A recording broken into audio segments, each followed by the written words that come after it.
Iran ഒരു കാരണവശാലും ആണവായുധം കൈവരിക്കില്ലെന്ന് ഇസ്രായേൽ പ്രധാനമന്ത്രി ബെഞ്ചമിൻ നെതന്യാഹു. ഈ വിഷയത്തിൽ താനും അമേരിക്കൻ പ്രസിഡന്റ് ഡൊണാൾഡ് ട്രംപും തമ്മിൽ പൂർണ്ണ യോജിപ്പാണുള്ളതെന്നും നെതന്യാഹു വ്യക്തമാക്കി. ടെഹ്റാനുമായി ഉടൻ തന്നെ പുതിയ ആണവ കരാറിലെത്തിയേക്കുമെന്ന ട്രംപിന്റെ പ്രസ്താവന പുറത്തു വന്നതിന് തൊട്ടു പിന്നാലെയാണ് ഇസ്രായേൽ പ്രധാനമന്ത്രിയുടെ പ്രതികരണം. ഞാൻ ഇസ്രായേൽ പ്രധാനമന്ത്രി ആയിരിക്കുന്നിടത്തോളം കാലം ഇറാന് ആണവായുധം സ്വന്തമാക്കാൻ സാധിക്കില്ല.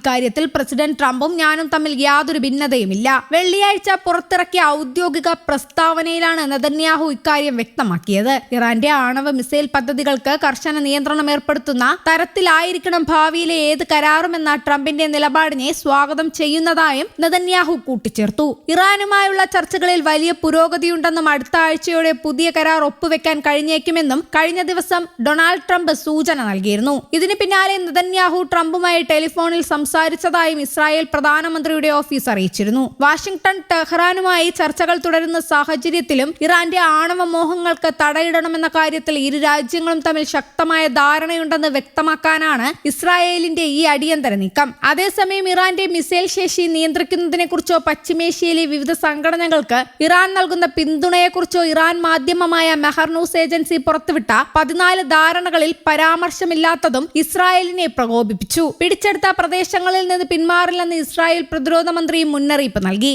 ലെബനൻ, ഗാസ, സിറിയ സെക്യൂരിറ്റി സോണുകളിൽ നിന്ന് പിന്മാറില്ലെന്നാണ് ഇസ്രായേൽ വ്യക്തമാക്കിയത്. മെഹർ ന്യൂസ് ഏജൻസി വാർത്തക്കെതിരെ ആഞ്ഞടിച്ച അമേരിക്കൻ പ്രസിഡന്റ് ഡൊണാൾഡ് ട്രംപും രംഗത്തെത്തി. അതേസമയം യുഎസുമായുള്ള കരാറിന് തൊട്ടടുത്തെത്തിയതായി ഇറാന്റെ സ്ഥിരീകരണം. മുമ്പൊരിക്കലും ഇത്രയധികം അടുത്തെത്തിയിട്ടില്ല എന്ന് ഇറാൻ വിദേശകാര്യമന്ത്രി അബ്ബാസ് അരാക്ചി എക്സിലൂടെ അറിയിച്ചു. അതേസമയം കരാറിന്റെ ഉള്ളടക്കത്തെക്കുറിച്ച് ഊഹാപോഹങ്ങളിൽ നിന്ന് മാധ്യമങ്ങൾ വിട്ടുനിൽക്കണമെന്നും ഇറാൻ വിദേശകാര്യമന്ത്രി ആവശ്യപ്പെട്ടു. അതേസമയം കരാറിന്റെ ഭാഗമായി ഇറാനികൾക്ക് പണം ലഭിക്കുന്നില്ലെന്ന് US vice president JD Vance വ്യക്തമാക്കി. ഇതുമായി ബന്ധപ്പെട്ടുയരുന്ന വ്യാജ വാർത്തകളും അതിനെ അടിസ്ഥാനമാക്കിയുള്ള വിമർശനങ്ങളും അദ്ദേഹം തള്ളി. അമേരിക്കയുടെയും സഖ്യകക്ഷികളുടെയും ആശങ്കകൾക്ക് മുൻഗണന നൽകുന്ന രീതിയിലാണ് കരാർ തയ്യാറാക്കിയിരിക്കുന്നത്. ഇറാൻ തങ്ങളുടെ കടമകൾ നിറവേറ്റുകയാണെങ്കിൽ അവർക്കും ഈ മേഖലയ്ക്ക് മുഴുവനും സാമ്പത്തിക നേട്ടങ്ങൾ ലഭിക്കും. ഈ കരാർ ഈ മേഖലയെ പുനർനിർമ്മിക്കാനും ശാശ്വത സമാധാനത്തിലേക്ക് നയിക്കാനും സാധ്യതയുണ്ടെന്നും വാൻസ് അറിയിച്ചു.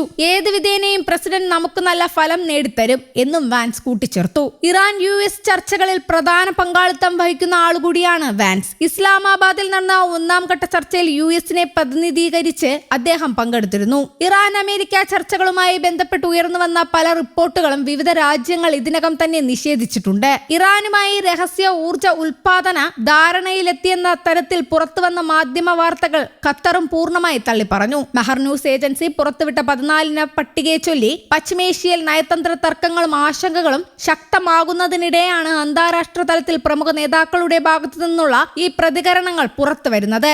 News desk, Kerala Kaumudi.